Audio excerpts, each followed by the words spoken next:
Hi scientists, this is Mrs. Greenwald, the science teacher at Seymour Elementary. And today I want to show you how to complete a portion of your packet that might be a little more challenging to understand the directions. We're going to be focusing today on the activity entitled, Why is Gravity Different on Other Planets? This is a mystery science activity, and your science teacher has actually linked the actual mystery. So if you are able to, and if you have the time, I strongly encourage you to check out what Doug has to say about this. If not, hopefully this quick tutorial should help you through some of the more challenging aspects of this activity. So I'm going to grab my materials and I'll be right back. Okay, so as I've said before, you can actually find step-by-step instructions for this in your packet. I'm going to start this demonstration with step 7. So for my demonstration, you can assume that we have already done our jumps and we're just at this point going to be calculating exactly how high we can jump on other places in the solar system. So my first jump when I did this activity was 18 centimeters. My second jump was 17 centimeters. And of course, yours may be different, so you're going to want to put your numbers up here. The next thing that we want to do is to calculate our Earth jump average.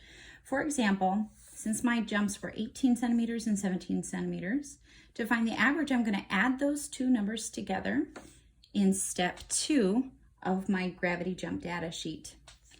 When I add them together, I get the number 35 centimeters, and then I'm going to divide that number by 2 because I had 2 jumps. When I do that, I get 17.5. Now it's asking us to round to the nearest whole number to make our calculations easier. When I round this together, I get 18 because when we have a 5, we round up. So anytime you see an A symbol, this is the number that you are going to use. This is your average Earth jump. Now, while we're calculating this, we're also going to be graphing this. So the other sheet that you're going to need is your gravity graph. So since my average jump on Earth was 18, I'm going to find on my graph, if we're looking at our graph, we have centimeters for our average jump. And then along this axis here, we have the different places in the solar system that we're going to focus on for this activity. So 18 is between 10 and 20. It's closer to 20, so I'm going to run my pen or my fingertip up to 20. Down just a little bit from there is going to be 18. I'm going to put a little mark here, and this worksheet is lovely because it's already started a little graphing box for you. So I'm just going to shade in this box so I can have a bar graph. Okay, so this is my average Earth jump. Next, what we're going to do is we're going to pretend that we've hopped into a rocket ship and we've landed on the moon. So when we've landed on the moon, we've realized that the moon is actually less massive than the Earth and it has less gravity. In fact, if we were to measure this, we would find that the moon actually has 6 times less gravity than the Earth does. So what I would like for you to do is take a moment and think about these questions. Since the moon has less gravity, do you think your jump would be higher or lower on the moon, and why? And how much higher or lower do you think your jump would be? And why is that? So here's what I came up with. The moon has 6 times less gravity than the Earth. So your jump on the moon would be 6 times higher than your jump on the Earth. That means you would need to multiply your Earth jump by 6 because the distance of your jump on the moon would actually be greater. Since there is less pull from the moon's gravity on you, you would be able to leave the surface of the moon more easily. So we said, looking at our sheet here, we said that the moon has less gravity than the Earth. C asks us, how many times more or less gravity does it have than the Earth? Well, we said it has 6 times less gravity.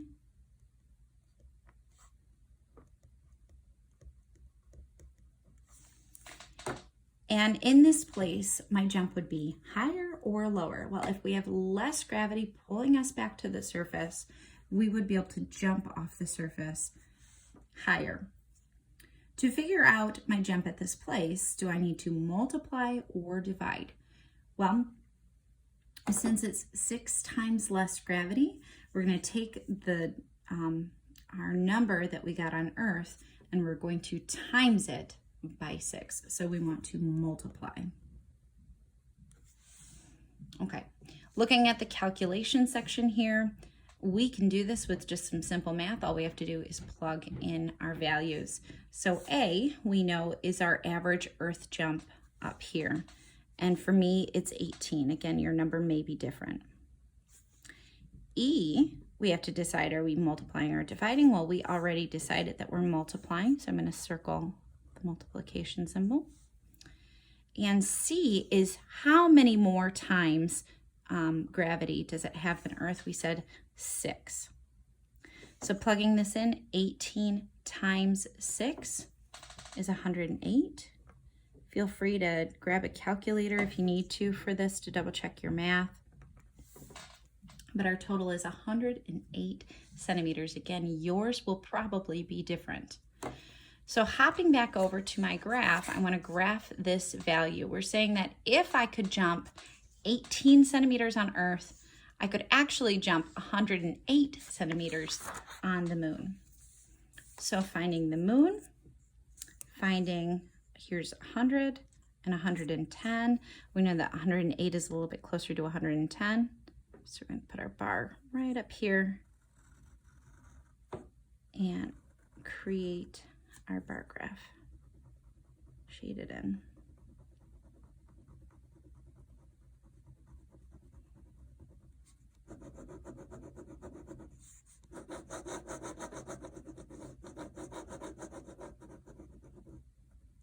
Okay, so if we could jump 18 centimeters on Earth, we would actually be able to jump 108 centimeters on the moon.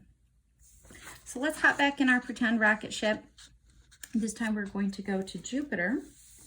And Jupiter is much more massive than the Earth. In fact, it has 4 times more gravity than the Earth does. So again, I want you to think about these questions.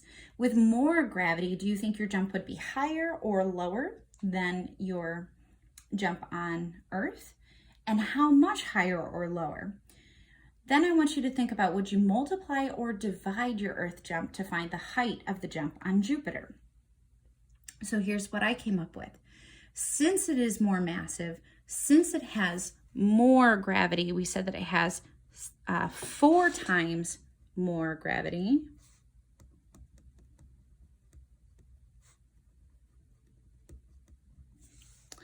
Our jump would actually be lower. Because we have more gravity pulling us back to the surface, we would not be able to jump as high. So the height of our jump would be lower.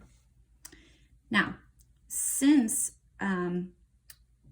Jupiter has 4 times more gravity, we would actually divide our Earth jump to get the height of our Jupiter jump.